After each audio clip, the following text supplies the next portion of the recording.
السلام علیکم. ضروري تپوس کړی سلام د ایټکو دپاره څه یوز کول پکار دي؟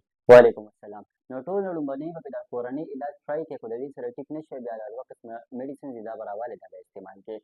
کورني علاج کې ساده سمپل ټریکس دي چې خپله ساه چې کومه ده هغه به د 10 سکنډو نه واله د 20 سکنډو پورې هولډ کړې هغه به ونیسئ. د هغې نه بعد بیا په مزه سره اکسهیل کړئ. په مزه سره به هوا بیا پرېږدئ.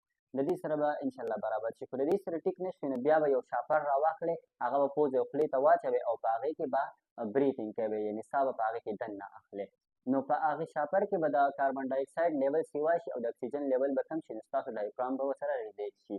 خو د دې سره هم ټیک نه شوی نو بیا به یخې اوبه راواخلئ او هغه به ورکوټې ګوټ پکې کوئ. خو د دې سره هم ټیک نه شوی نو بیا به چیني یا شهد یعنی هني چې ورته وایي هغه به استعمال کړئ. خو د دې سره هم ټیک نه شوی یا نیمبو یا به څه تریو شی راوالئ هغه به استعمال کړئ.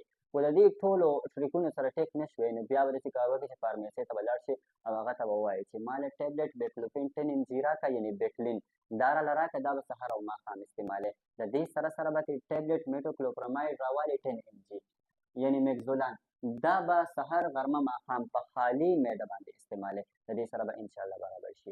ډېره مننه. السلام علیکم.